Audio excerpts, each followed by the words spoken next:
उसी मिलाद के बाद बच्चियों का जिंदा दफन होना कब बंद हुआ? उसी मिलाद के बाद लोग रहमान का कलमा पढ़ने वाले कब बने?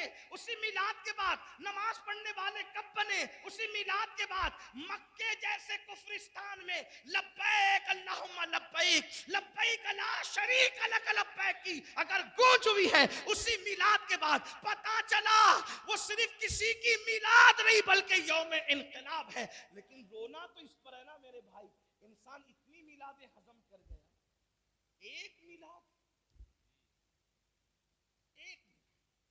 और फिर उस पर तुरफा ये कि कुछ लोग इतने आगे बढ़ते, मुझे नहीं अभी तक पता चल सका कि किसी आलिम ने इस पे एतराज किया। उलमा की तवज्जो, मिलाद पर आलिम ने कभी एतराज नहीं किया किसी ने। मैं किसी आलिम को नहीं जानता जिसने एतराज किया, लेकिन जाहिलों की तरफ से वजह उसकी ये है कि इल्म कितना ही हो और अगर वो ताज़ीम रिसालत नहीं जानता तो अबुल हिकम को भी अबू जहल का टाइटल दिया गया जी। वाह वाह। आलिम कभी भी एतराज नहीं किया, जाहिलों की तरफ से कहा, तो यहां तक कह दिया कि ये मिलाद तो शिर्क है। मैंने कहा अल्लाह के बंदो, रब की शान है लम यलिद वलम यूलद, तो जिसका मिलाद बनाया तो शिर्क की काट तो यूं ही होगी। तो नबी के लिए दिल में बुग़्ज़ न रखो, कीना न रखो, बल्कि देखो क्या फिक्र होनी चाहिए। लोग कहते थे, क्या कहते थे, अल्लाह के नबी ऐसे ऐसे ऐसे, लेकिन 14वीं सदी का मुजद्दिद आया और उसने अपने कलम और जबान को वक्फ कर दिया नबी की तारीफ के लिए। और किस शान से कही, किस शान से कहते हैं, जमीन और जमा तुम्हारे लिए, मकीन और मकान तुम्हारे लिए, चुनीन और चुना तुम्हारे लिए, बने दो जहां तुम्हारे लिए। और क्या मजे मजे में कहते हैं, दहन में ज़बान तुम्हारे लिए, बदन में है जान तुम्हारे लिए, हम आए यहाँ तुम्हारे लिए, उठे भी वहां तुम्हारे लिए। जिना में चमन, चमन में समन, समन में फबन, फबन में दुल्हन, सजाए मेहन पे ऐसे मेनन, ये अमन अमात तुम्हारे लिए। ये मरहमते के कच्ची मते ना छोड़ी लते ना अपनी गते, कसूर करे और उनसे भरे तुम्हारे लिए। सबसे औला वो आला हमारा नबी, सबसे बाला वो आला हमारा नबी, अपने मौला का प्यारा हमारा नबी, दोनों आलम का दूल्हा हमारा नबी, खल्क से औलिया, औलिया से रसूल और रसूलों से आला हमारा नबी। बुझ गई जिसके आगे सभी मशाले, शम्मा वो लेकर आया हमारा नबी। मुल्क कौनैन में अंबिया ताजदार, ताजदारों का आका हमारा नबी। हुस्न खाता है जिसके नमक की कसम, वो मलिए दिलारा हमारा नबी। जिसने टुकड़े किए हैं कमर के वो है नूरे वहदत का टुकड़ा हमारा नबी। कौन देता है, देने को मुंह चाहिए, देने वाला है सच्चा हमारा। सुभान अल्लाह, अल्लाह अकबर, या रसूल अल्लाह, जिंदाबाद जिंदाबाद। अल्लाह के बंदो, जब नबी की तारीफ हो तो दिल छोटा ना किया करो। अगर किसी के दिल में कीना है तो कैसे पता चले? का बेजान झंडे को तो सलाम करता है, जिंदा नबी पे सलाम पढ़ने को इतिराज करता है। वाह वाह वाह वाह, सुभान अल्लाह, जिंदाबाद। अंदाजा फरमाए, मैं वल्लाह किसी को टारगेट नहीं कर रहा हूं, सिर्फ आपके सामने चोर की निशानियां रखता हूं। आप मुझसे ज्यादा दानिशमंद है ना। जब कपड़ा खरीदने में इतनी एहतियात है कि 4 दुकान ढूंढ के कपड़ा खरीदते हो, तो फिर किसी की इक्तिदा के से पहले भी आपको थोड़ा सा ख्याल होना चाहिए। अपनी जेब का पैसा ज़ाय करने के मामले में इतने हसास हो, अपनी नमाजें ज़ाय करने के मामले में क्यों इतनी नादानी से काम लेते हो? ऐसे ऐसे किसी के भी पीछे नहीं। अब किसके पीछे पढ़ो, मैं ये नहीं कह रहा हूँ, मैं तो सिर्फ क्योंकि एक दाई की हैसियत से मैं इशारे देना चाहता हूँ। मैं ये नहीं चाहता कि कल मेरे बाद कोई आकर कह दे कि वो तो लड़ा गए। हम सूफिया के गुलाम हैं, हम लड़ने लड़ाने वाली बात नहीं करते। हम तो निशानी दे जा रहे हैं, ढूंढ लेना, तलाश करना, अक्लमंद होना। सोचो, बेजान झंडे को जिसका इंतखाब इंसानों ने किया है, उसके लिए सलाम भेजने पर कोई इतराज नहीं। और वो जिंदा नबी जिसकी वजह से सारी सलामतियां हैं। झंडे के लिए कयाम किया, उठ के खड़ा हुआ, कोई तकलीफ ना हुई, और नबी के लिए उठ के खड़ा हो गया तो तकलीफ हो गई। इमाम कहते हैं आंखें मलना, क्या बात की, आंखें मलना, झुंझला पड़ना, लाख जमाई अंगड़ाई। आंखें मलना, झुंझला पड़ना, लाख जमाई अंगड़ाई। अरे नाम पे उठने को लड़ता है, उठना भी कुछ गाली है? नाम पे उठने को लड़ता है। उम्मत को इत्तेहाद की जरूरत है। जब झंडे के लिए हम खड़े हो सकते हैं तो सारे झंडे जिसके कदमों में आके इज्जत पाते हैं उसके लिए क्यों उठ के खड़े नहीं हो सकते? वाह वाह वाह, सुभान अल्लाह सुभान। रोजाना उस्ताद की ताजीम के लिए स्कूल का हर बच्चा खड़े होता है। स्कूल में 8 पीरियड होते हैं, 8 पीरियड में खड़े होना पड़ता है। हम भी खड़े हुए, आप भी हुए होंगे मेरे अजीज।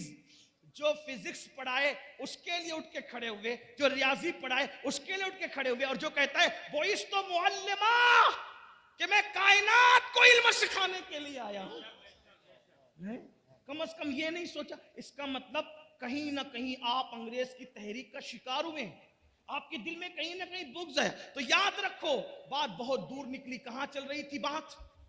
अल्लाह के रसूल सल्लल्लाहु अलैहि वसल्लम ने इरशाद फरमाया, जो नमाज नहीं पढ़ेगा, नमाज छोड़ देगा, हदीस पाक का मफहूम है, वो 12 मुसीबतों में गिरफ्तार होगा। 3 दुनिया में, 3 कब्र में, 3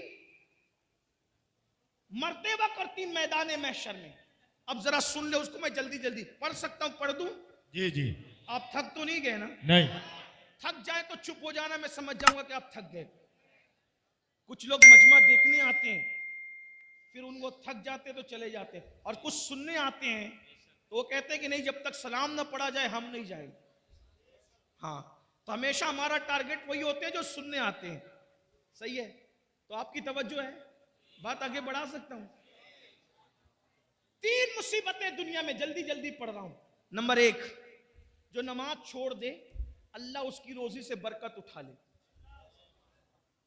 सब लोग हो ना परेशान हो, कुछ लोग खुश हो रहे होंगे, अरे ये क्या मौलवी बात कर रहा है, बोले बरकत उठा लेता है अल्लाह, हम तो बरसों से नमाज नहीं पढ़ते, करोड़पति है।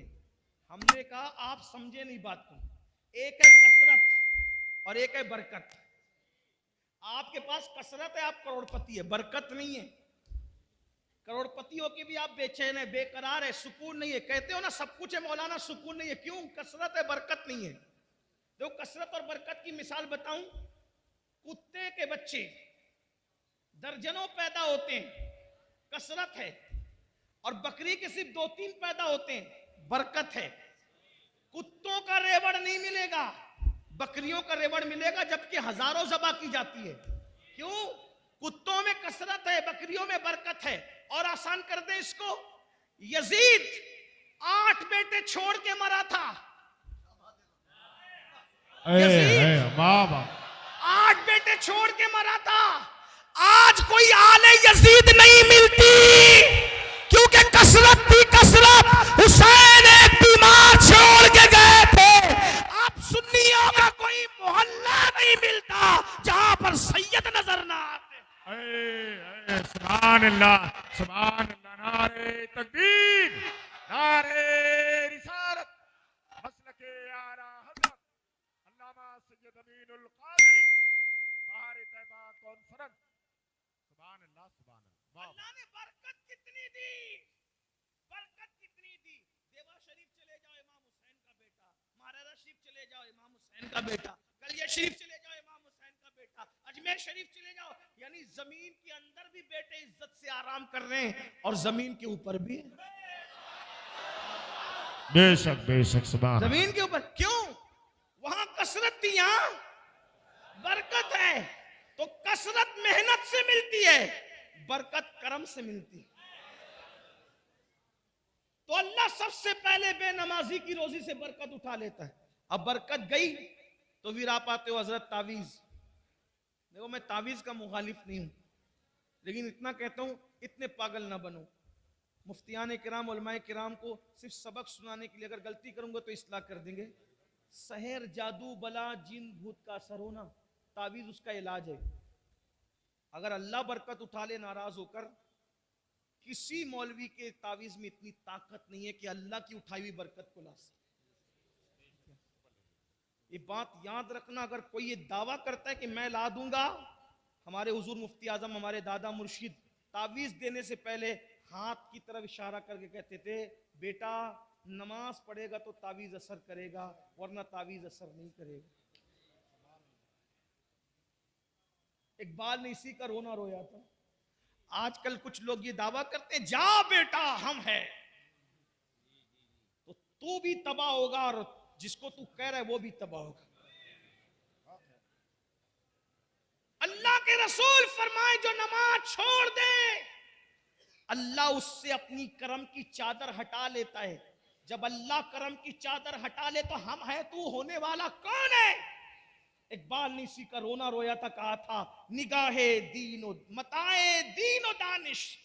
इकबाल बड़ा मुफक्किर था, बड़ा रोना रोया उसने अपनी कौम पे, कहा मताए दीनो दानिश लुट गई अल्लाह वालों की, मताए दीनो दानिश लुट गई अल्लाह वालों की।